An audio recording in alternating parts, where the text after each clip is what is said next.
ان 7 سالوں میں جو غلط پالیسیاں جموں کشمیر کے حوالے سے امپلیمنٹ کی گئی ہے، انہوں نے جموں کشمیر کی اکانومی کو اتنا نقصان پہنچایا ہے جو ایک حساب سے irreparable ہے۔ ان پالیسیز کا نتیجہ یہ ہے کہ آج جب ہم دیکھتے ہیں جموں کشمیر کے لوگوں کا پر کیپٹا انکم جو ہے نیشنل پر کیپٹا انکم سے بہت کم ہے۔ آپ کو یاد ہوگا 2019 سے پہلے جموں کشمیر کے جو اکنامک سروے کے انڈیکسز ہیں وہ ہندوستان کی پہلی 10 ریاستوں میں شمار ہوتے تھے، اور اس میں اس قدر گراوٹ آ گئی ہے کہ آج جموں کشمیر کے لوگوں کا پر کیپٹا انکم جو ہے نیشنل ایوریج کے 50% سے بھی کم ہو گیا ہے۔ یہ نتیجہ ہے ان پالیسیز کا جو 2019 کے بعد 7 سال یہاں پر جمہوری حکومت نہیں رہی۔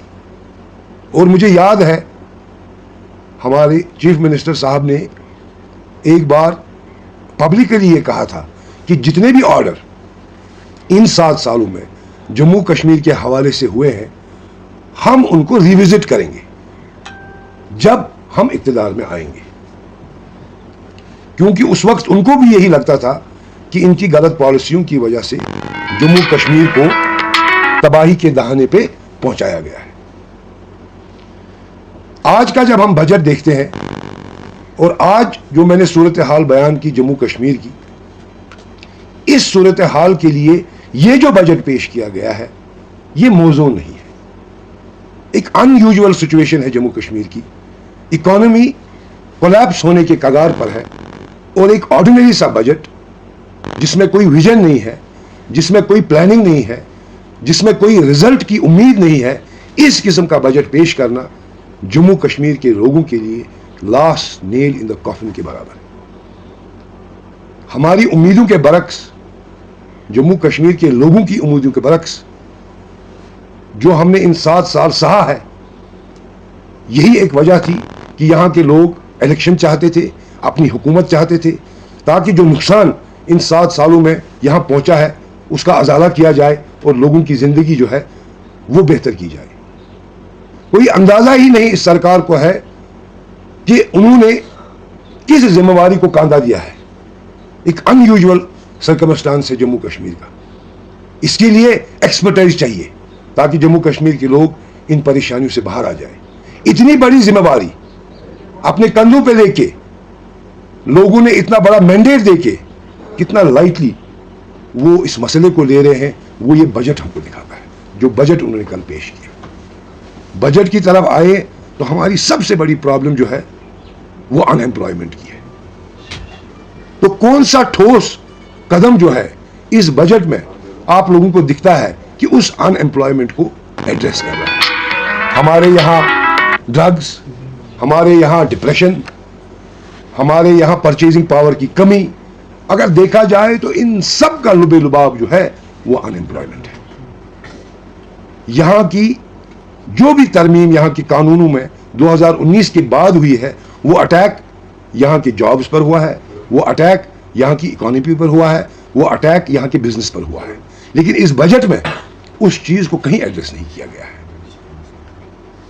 آپ دیکھیے اس بجٹ میں ویلفیئر کے حوالے سے اس سرکار نے کچھ اناؤنسمنٹس کی ہے، حالانکہ لاسٹ بجٹ میں بھی ویلفیئر کے حوالے سے 200 یونٹ بجلی فری فراہم کرنے کی اناؤنسمنٹ ہوئی تھی جو آج تک ان لوگوں کو نہیں ملی ہے۔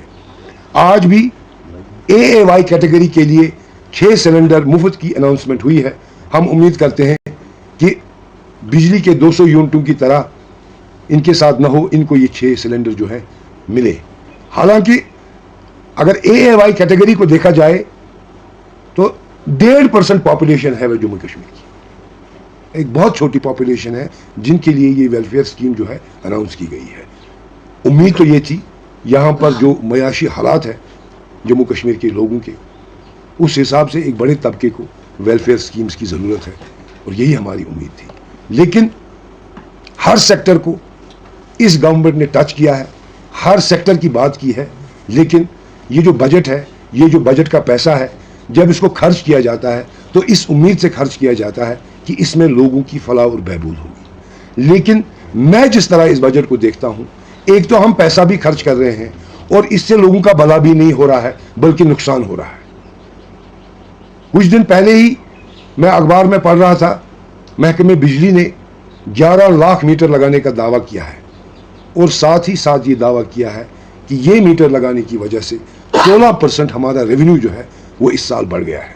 जबकि हमारे चीफ मिनिस्टर साहब ने पब्लिकली ये कहा कि मेरा पर्सनल एक्सपीरियंस ये है कि मीटर लगाने से बिजली का बिल जो है वो कम होता है। अगर बिजली का बिल कम होता है मीटर लगाने से, तो ये रेवेन्यू कैसे बढ़ा? आपने मीटर लगाने के लिए जो पैसा खर्च किया, इस इंफ्रास्ट्रक्चर के लिए जो पैसा खर्च किया, इससे अल्टीमेटली आपने इस गरीब आवाम की जेब भी काटी है, जो आपका डिपार्टमेंट अखबार में इंफॉर्मेशन दे रहा है। तो जब पैसा खर्च किया जाए इसलिए ताकि लोगों को दुश्वारी में डाला जाए, उनको परेशानी में डाला जाए, तो बजट का मकसद ही खत्म हो जाता है। आपने बात की कि हम तमाम इंडस्ट्रीज में मैंडेटरी एक कानून लाएंगे कि 100% एम्प्लॉयमेंट जो है वो लोकल्स को मिला जाए। एक बहुत अच्छा कदम है अनएम्प्लॉयमेंट के हवाले से, मगर इस गवर्नमेंट को क्या ये मालूम है कि 2019 के बाद यहां इंडस्ट्री बची कहां है? ये एम्प्लॉयमेंट जो वो दे रहे हैं किन कारखानों में दे रहे हैं? जो कारखाने बंद पड़े हैं, जो कारखाने लॉक्ड हैं। क्यों लॉक्ड है? क्योंकि 2019 के बाद इन कारखानों को किसी भी टेंडर में, किसी भी सप्लाई में इनको पार्टिसिपेट ही नहीं किया करने दिया है।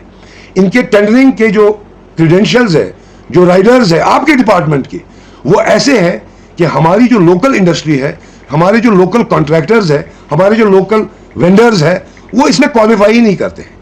नतीजा इसका ये, जो भी काम जम्मू कश्मीर में हो रहा है सप्लाईज के हवाले से, गवर्नमेंट काम हो रहे हैं, ये A to Z जो भी कॉन्ट्रैक्टर्स हैं, जो भी इंडस्ट्रियलिस्ट है, वो जम्मू कश्मीर के बाहर से है, वही क्वालिफाई होते हैं। और इसका नतीजा ये निकला है कि इन 7-8 सालों में हमारी इंडस्ट्री जो है वो कोलैप्स हो गई है, बंद हो गई है। और जो भी वहाँ एम्प्लॉयमेंट था, चाहे यहाँ का एम्प्लॉयमेंट था, चाहे बाहर के एम्प्लॉयज़ थे, वो सब जो है वो निकल गए हैं और वो कारखाने बंद पड़े हैं। ये ऑन रिकॉर्ड बात है, आप किसी भी इंडस्ट्रियल एस्टेट में जाइए, आपको यही हालत मिलेगी। आपने बजट से पहले बहुत सारे स्टेक होल्डर्स के साथ बात की है, सिलेक्टिवली आपने उनको बुलाया है। हमारे पास ये भी शिकायत आई है कि बहुत सारे स्टेक होल्डर्स को उसमें नहीं बुलाया गया है।